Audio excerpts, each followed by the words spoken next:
Pernah nggak sih Anda merasa kalau kita ini, sebagai manusia, tuh selalu terobsesi banget sama yang namanya memulai sesuatu?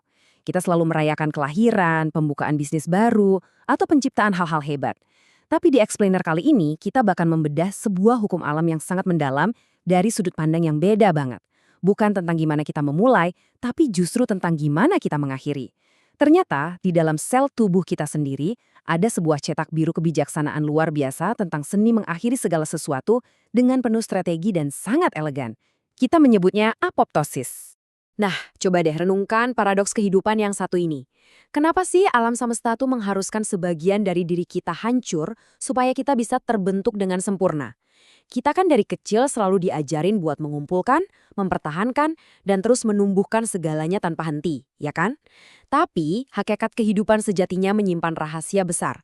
Bahwa supaya kita bisa hidup seutuhnya, supaya sebuah sistem bisa berjalan dengan harmonis, ada bagian-bagian dari diri kita yang justru harus berani kita matikan dengan sengaja.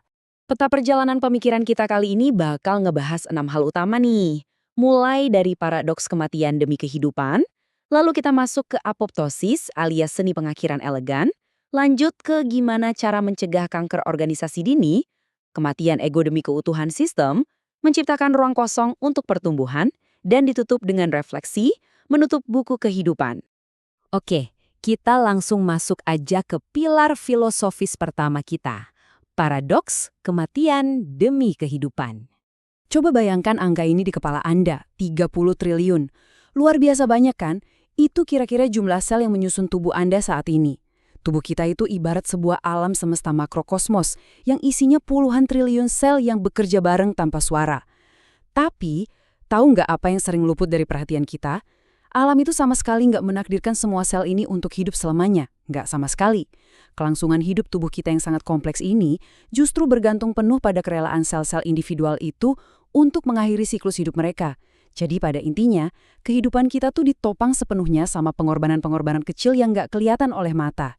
Dan fakta ini membawa kita ke bagian kedua, apoptosis atau seni pengakhiran yang elegan. Konsep ini tuh sebenarnya puitis banget loh kalau kita lihat dari akar bahasanya. Kata apoptosis itu diambil dari bahasa Yunani kuno, apo yang artinya melepaskan dan ptosis yang artinya jatuh. Waktu para ilmuwan ngasih nama ini di tahun 1972, mereka milih metafora yang indah banget, ibarat daun-daun yang berguguran di musim gugur.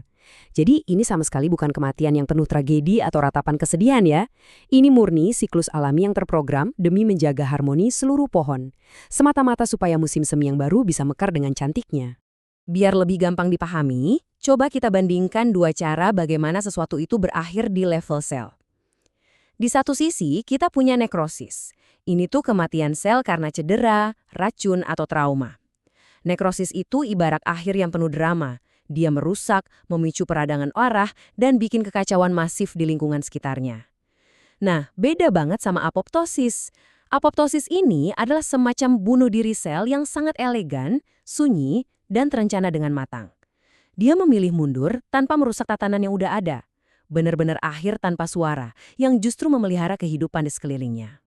Terus, gimana dong proses elegannya ini berjalan? Pertama, sel yang mau mati ini nggak meledak atau menghancurkan dindingnya secara brutal. Dia justru menyusut pelan-pelan dengan sangat tenang. Kedua, dia memecah dirinya jadi paket-paket kecil yang rapi banget. Dan ketiga, dia ngirim sinyal biokimia khusus seolah ngasih undangan ramah ke sel imun buat mendaur ulangnya tanpa membunyikan alarm bahaya. Hasil akhirnya, sama sekali nggak ada peradangan. Nggak ada jejak kekacauan sedikit pun. Dia benar-benar ngebersihin dirinya sendiri demi kesehatan lingkungan sekitar. Keren banget kan? Ini adalah wujud tanggung jawab tertinggi terhadap sebuah ekosistem. Kalau Anda masih penasaran seberapa ajaibnya proses ini, coba bayangin alam semesta sebagai pematung yang maha agung. Pas kita masih berupa janin di dalam rahim, tangan kita itu awalnya nggak punya bentuk jari seperti sekarang. Bentuknya kayak dayung berselaput gitu. Terus, gimana selaput itu bisa hilang? Apakah dipokong paksa? Tentu enggak. Sel-sel di antara cikal bakal jari kita itulah yang melakukan apoptosis. Mereka secara sukarela dan ikhlas mati terprogram demi memahat mahakarya berupa jari-jari tangan manusia yang sempurna.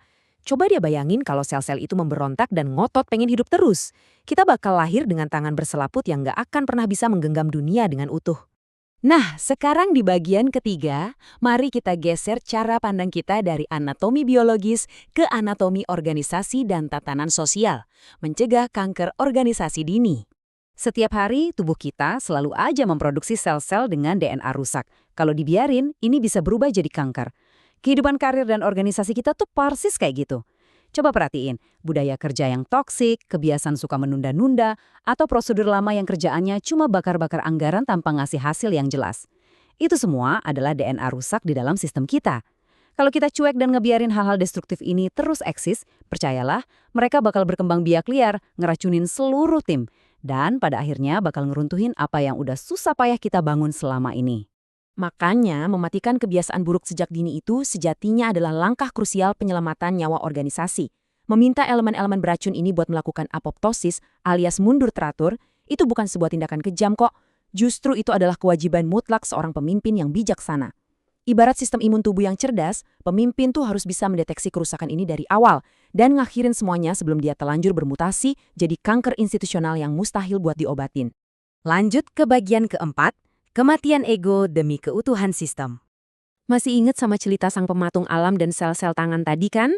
Mereka rela mati supaya sebuah tangan punya kemampuan utuh untuk menggenggam. Di dunia kerja, keluarga, atau masyarakat, sering banget wujud nyata dari sel berselaput itu adalah ego pribadi kita. Memang sih, di era modern ini kita terus-terusan didikte buat mengagungkan eksistensi diri sendiri. Makanya ngelakuin apoptosis ego ini susahnya minta ampun. Tapi kenyataannya, keberhasilan sejati itu menuntut kita buat menyingkirkan hasrat pengen selalu jadi bintang utama. Terkadang, ego pribadi harus berani mundur satu langkah demi memastikan sistem yang jauh lebih besar bisa berfungsi sempurna. Pengorbanan ego inilah landasan sejati dari harmoni bersama. Masuk ke bagian kelima, kita bakal menyentuh sebuah prinsip filosofis kuno yang ternyata selaras banget sama sains modern. Ruang kosong untuk pertumbuhan. Di dimensi kehidupan manapun, kita itu selalu berhadapan sama dua sisi. Di satu sisi, ada entitas yang udah usang. Entah itu sel tubuh yang udah tua, cara kerja lama, atau program masa lalu. Kalau kita ngotot mempertahankannya cuma karena alasan nostalgia, mereka ini tuh jatuhnya cuma menu-menuhin ruang dan ngabisin nutrisi aja. Di sisi lain kita punya sel induk muda, ide-ide segar dan inovasi brilian masa depan. Tapi ingat, inovasi sehebat apapun nggak bakal bisa bernapas lega kalau ruangnya masih sesak dijejali sama masa lalu. Jadi ngelepasin hal-hal yang udah purna tugas secara ikhlas dan elegan, itu adalah satu-satunya cara kita mengundang masa depan untuk hadir. Ada satu ungkapan yang sangat dalam. Seni menutup buku itu sama pentingnya dengan seni membukanya. Kita tuh sering banget menguras tenaga habis-habisan buat merayakan sebuah awal ya. Pesta launching, hari pertama kerja, dimulainya sebuah hubungan. Tapi lucunya, kita jarang banget diajarin gimana sih cara merayakan sebuah akhir secara terstruktur. Apoptosis ini ngajarin kita satu realitas kehidupan yang penting banget. Bahwa mengakhiri sesuatu dengan rapi, menyelesaikannya tanpa ada drama yang meradang, dan melangkah pergi tanpa ninggalin konflik berkepanjangan, itu adalah level kedewasaan mental yang paling tinggi. Kita udah jalan cukup jauh nih, dari mikrokosmos tubuh sampai tatanan kehidupan kita. Sekarang kita tiba di ruang refleksi terakhir, menutup buku kehidupan. Mari kita ikat erat-erat kebijaksanaan ini di pikiran kita. Pertama, sadarilah dengan sepenuh hati bahwa mengakhiri, melepaskan, atau menutup suatu babak itu nggak selalu identik dengan kegagalan. Ia seringkali cuma bentuk transisi yang memang mutlak niscaya. Kedua, segala mahakarya di dunia ini selalu dibentuk oleh serangkaian pengorbanan hal-hal kecil, dan pengorbanan yang paling sulit sekaligus indah adalah menundukkan ego kita sendiri. Ketiga, pengakhiran yang elegan layaknya apoptosis tadi adalah jaminan mutlak untuk keberlanjutan. Kematian yang damai di satu sisi adalah pupuk yang sangat menyuburkan untuk kehidupan tunas di sisi lainnya. Sebelum kita berpisah, saya mau ninggalin Anda dengan satu pertanyaan provokatif ini.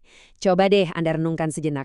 Di dalam dinamika kehidupan pribadi Anda hari ini, atau di tengah laju karir dan organisasi Anda sekarang, sebenarnya sel-sel rusak macam apa, kebiasaan buruk apa, atau ego seperti apa yang lagi menahan Anda untuk menciptakan mahakarya masa depan?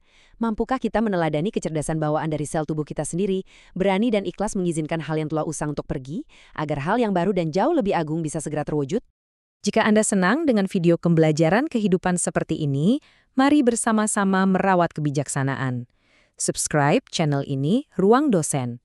Aktifkan lonceng untuk mendapatkan notifikasi bila ada video terbaru, klik like, dan share video ini jika dirasa bermanfaat untuk menyebarkan ilmu pengetahuan dan hikmah ini ke orang lain. Terima kasih banyak udah meluangkan waktu dan menemani perjalanan pemikiran kita kali ini. Semoga kebijaksanaan senantiasa menyertai langkah kita semua, dan sampai jumpa di ruang pemikiran berikutnya.